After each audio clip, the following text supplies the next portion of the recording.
York, over on the East Coast, and I make music with Nintendo Game Boys and a guitar, and it's kind of this retro gaming styled, electronic music.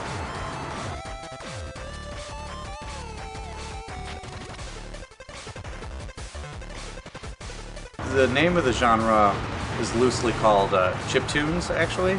It's because we kind of use old video game sound chips and sort of repurpose them into like really odd synthesizers to come up with these really kind of non-traditional sounds. But anyone who's played, like an old game, like anything from Super Mario Brothers on, will actually recognize some of the sounds that I use because it's made using the same hardware.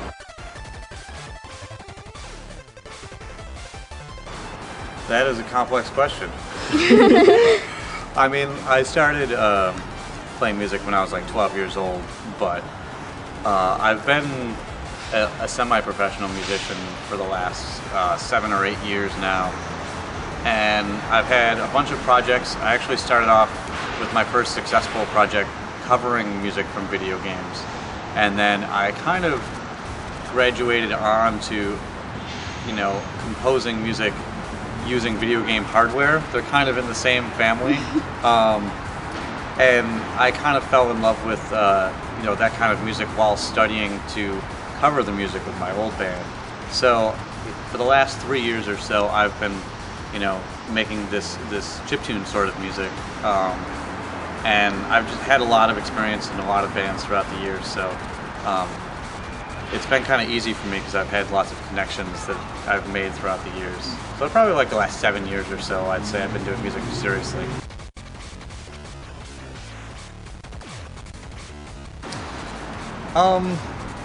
Sometimes I, have an idea in my head fully fleshed out, and the more I learn about, music theory and the technical ways that songs are put together, the more I can take an idea that's in my head and translate it into exactly what it should be. Then I'm not guessing around as much. But sometimes it is fun to just mess around on an instrument until you find something that sounds good. And I end up using kind of both approaches, where I sort of mess around, or I have a pre-planned idea. Like each song is going to kind of come together in a different way, and there isn't really a better or worse way to do it. It's just what each song calls for.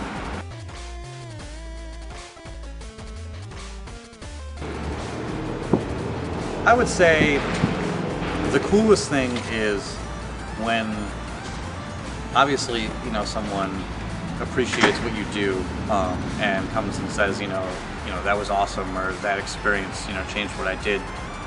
But for me, the best thing is there's artists that I really enjoy, and I get to perform with them and share music with them, and then have them give me feedback on my own stuff, and we get to have like a mutual respect for each other.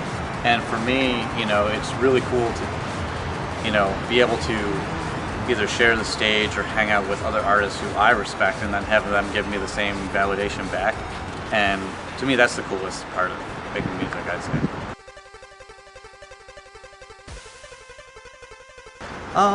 I would say one of the artists recently that I did a tour with, they're called the Proto Men, and they're from Nashville, and they've been making music for about 10 years now, and it took me a while to really come around to their music, but they're really incredible musicians, and I don't know, they inspire me a lot. There's a couple other bands.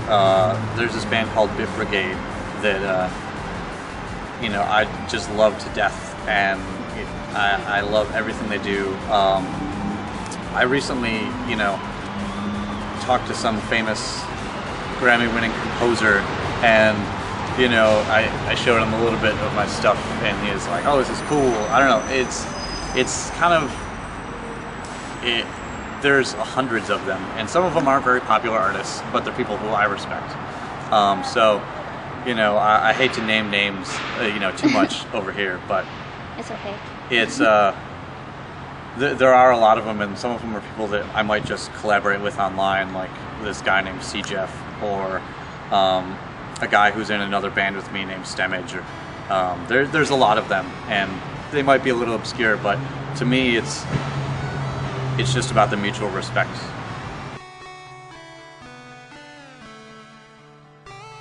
So it turns out the economics of being a musician work out way better as a solo artist. Essentially, I'm over here on the West Coast from over in Buffalo, and I had to take a plane flight out here and bring all of my equipment and my merchandise on the plane flight over, and it wasn't too expensive. I had to pay for a plane ticket and a baggage fee, and I could fit everything. If I was to bring like my full 5-person band and all of our equipment, it would probably be $3,000 to $4,000, which is quite a bit more expensive. And then also traveling as a solo artist, you don't need to bring all these people with you and all this equipment. You don't need a giant van and a trailer just to fit your drum set and everything. And then at the end of the day, when you actually get paid, you don't need to split that between 5 people. So it allows you to essentially do a lot more ambitious things in terms of like traveling and playing abroad and stuff like that. I'm going to Tokyo in September to go play a festival out there. Wow. And if I had a full band, I wouldn't be able to do that financially. It just wouldn't make any sense. But as a solo artist, it's not that bad, and I'll be able to do it no problem. And so it really just changed the economics of like being a musician. And I never thought about it until I started making music and started traveling for a couple shows as a solo artist, and I was like, oh wow, this is way different this way.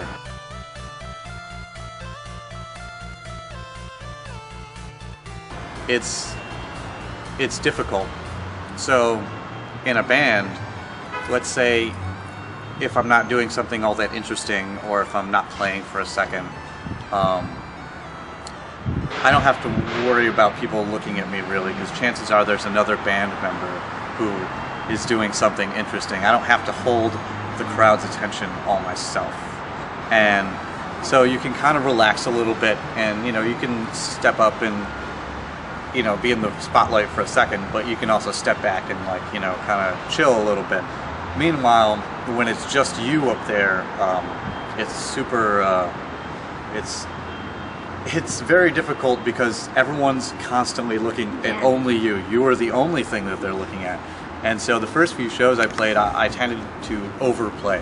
Every moment I felt like I needed to be doing something crazy and moving around like a maniac.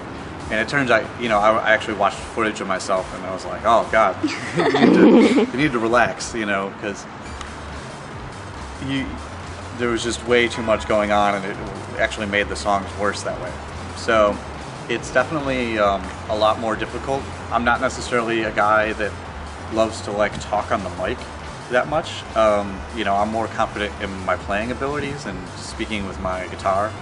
And so sometimes speaking in between songs, if I have a piece of gear I need to adjust, or load up a new song on my Game Boy or something like that, there isn't another band member who will take the reins and really make it so I don't feel like an idiot up there. But it happens sometimes, and you just have to be a little bit more prepared and a little bit more confident with yourself when you're a solo artist. And I wasn't really prepared for that. I'd played a lot of shows, and it turns out I had to learn all over again how to not be afraid of a crowd, because it was very isolating.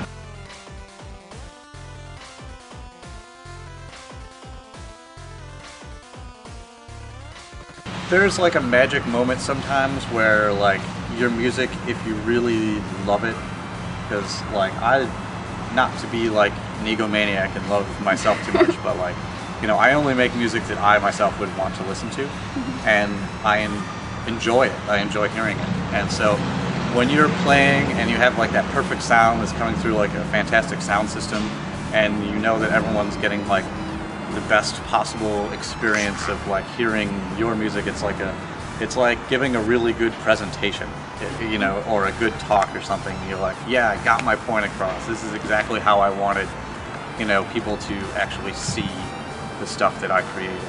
And I don't know, just when you have that perfect vibe with perfect sound at a venue, and you can just let go and play and essentially be proud of what you're doing. I don't know, that moment is hard to it's hard to top. And then when a crowd will, you know, give you feedback and they'll feed on what you're doing, like you can actually go back and forth. Like they can inspire you to like kind of either play harder or play crazier, and then you know that inspires them to like react more crazy, and it's like this cool positive feedback loop.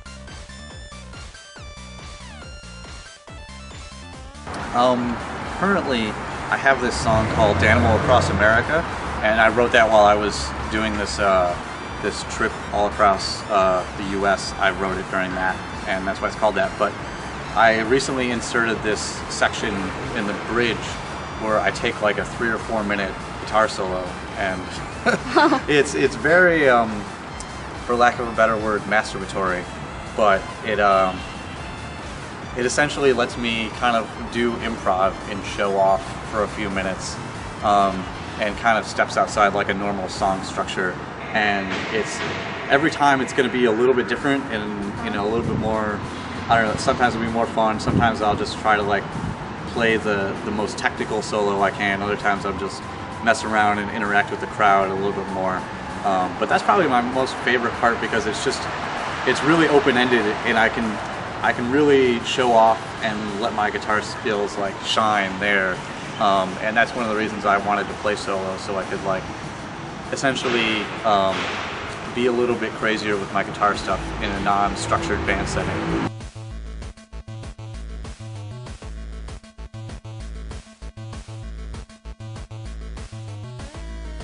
That's a difficult question.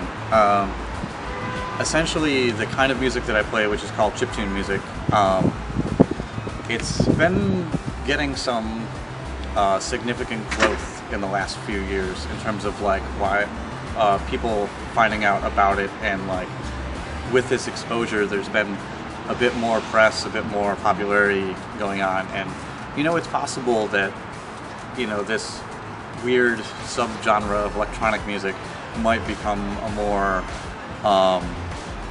more popular thing in the mainstream culture. And if that happens, it's possible that, you know, I could be on billboards or something, or maybe not. I have had pretty steady growth every year, you know, just getting new fans each year. You know, put out a new record and it always does slightly better, or a little, actually significantly better than the previous one. And right now I'm at this great point in my career where I can really start doing some more ambitious gigs. And I don't know, but the direction's constantly been going up, so I have to assume that it's going to keep going up. But if it doesn't, it's been a cool ride. So I don't know yet. It's kind of an open-ended question or answer. I'm on tour with this fantastic, actually he's a hip-hop artist that uses video game beats named Mega Ran, and we're going up and down the western coast. Actually, we're only going down. We started in Seattle, and we're going to go down to San Diego, and then you know, after tonight we're going to San Jose, LA, San Diego, and then Vegas. And I think we're wrapping up the tour there, but it's actually my first time being on the West Coast. I have played in Seattle for a few festivals, but other than that, it's my first time out here, and all the shows have been going really great. I knew I had fans out here, but I hadn't actually tested to see if they would come out to shows or not. So I don't know. I'm just excited to be out here on the West Coast, you know, for the first time. Well, thank you, and we would like to give you this. Oh. Made you, well, not really made you, but we wrote you a thank you card.